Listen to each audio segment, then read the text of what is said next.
4월 8일 부활 8일 축제 목요일 본기도 하느님 뭇 백성을 한데 모으시어 하느님의 이름을 찬양하게 하셨으니 세례로 새로 난 이들이 같은 마음으로 믿고 서로 사랑을 실천하여 하나 되게 하소서.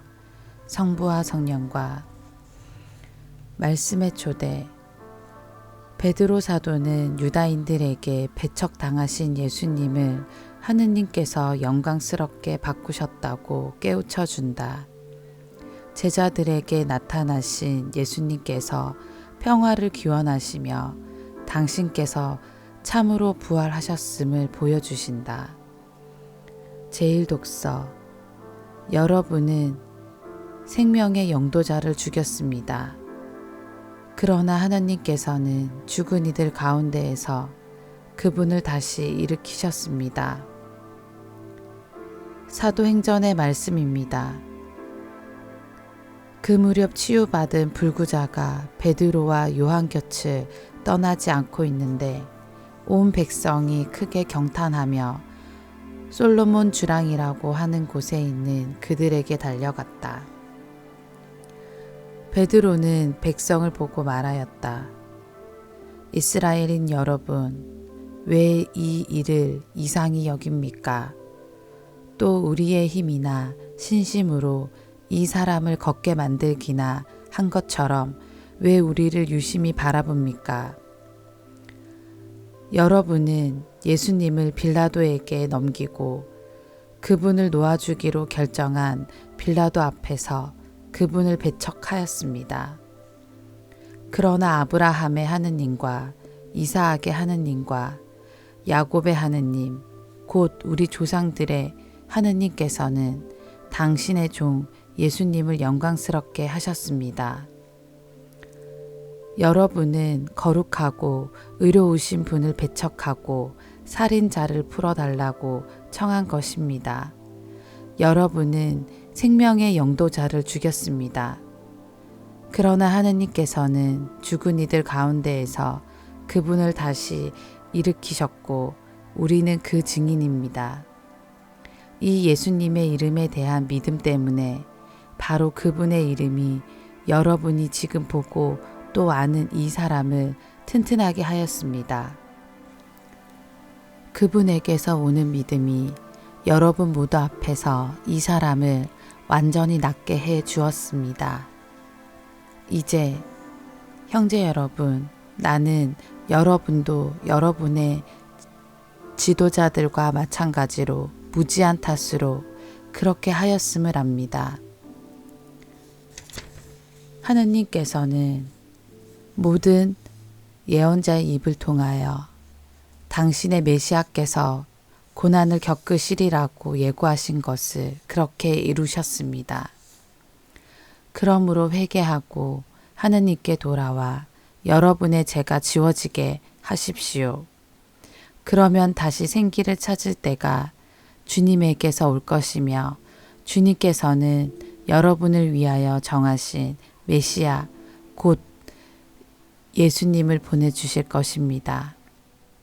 물론 이 예수님께서는 하느님께서 예로부터 당신의 거룩한 예언자들의 입을 통하여 말씀하신 대로 만물이 복원될 때까지 하늘에 계셔야 합니다.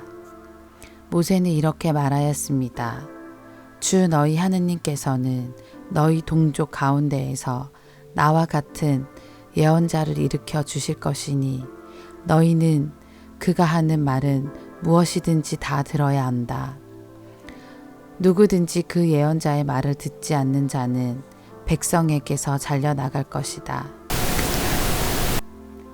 그리고 사무엘을 비롯하여 그 뒤를 이어 말씀을 전한 모든 예언자도 지금의 이때를 예고하였습니다. 여러분은 그 예언자들의 자손이고 또 하느님께서 아브라함에게 세상의 모든 종족들이 너희 후손을 통하여 복을 받을 것이다 하시며 여러분의 조상들과 맺어주신 계약의 자손입니다.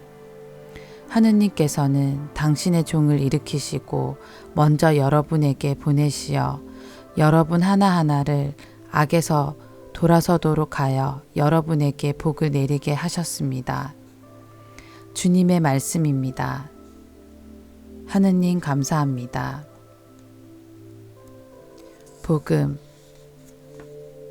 성경에 기록된 대로 그리스도는 고난을 겪고 사흘 만에 죽은 이들 가운데에서 다시 살아나야 한다.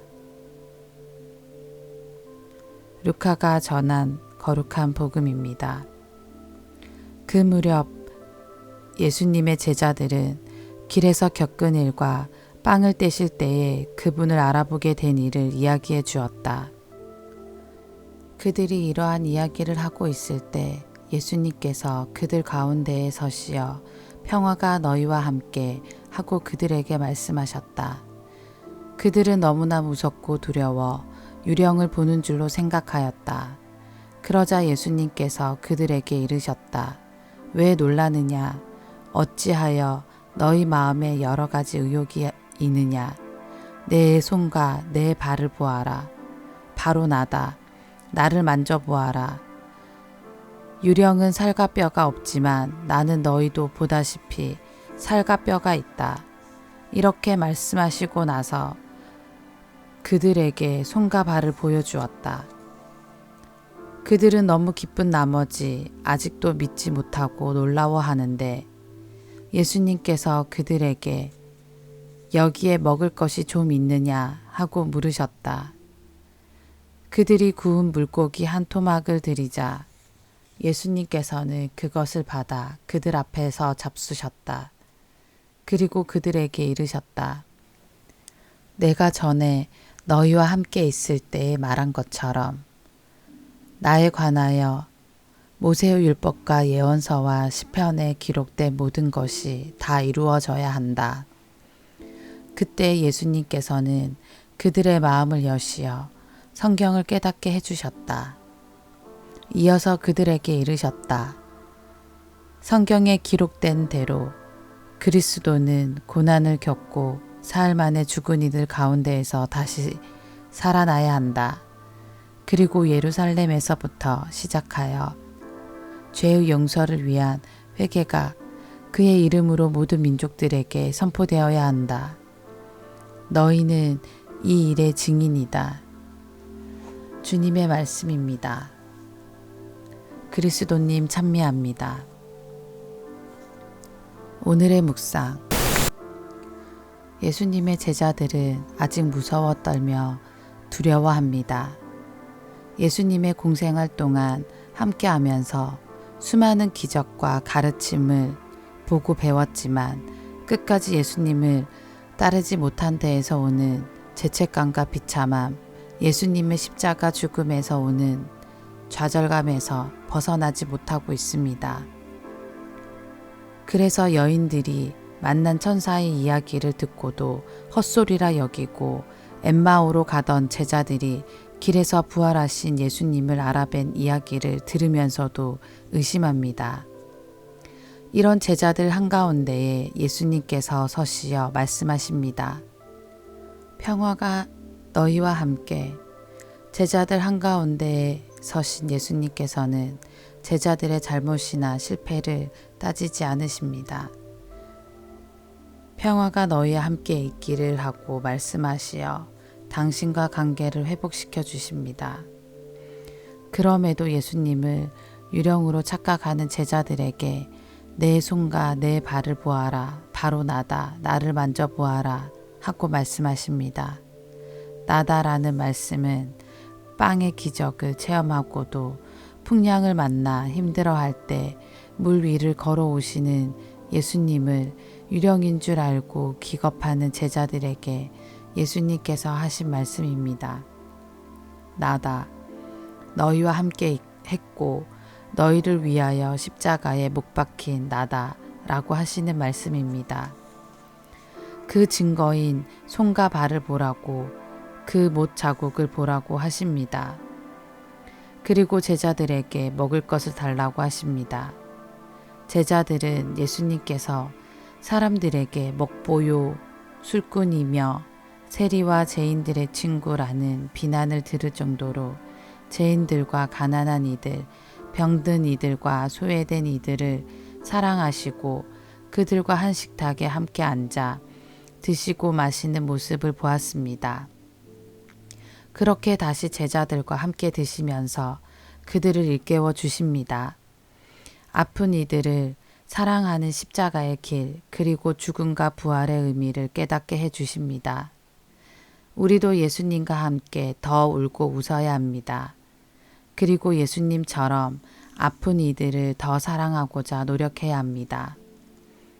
예수님의 온 생애가 사랑이었기에 이제 우리가 그 사랑의 증인이 되도록 당부하시기 때문입니다. 너희는 이 일의 증인이다. 아멘.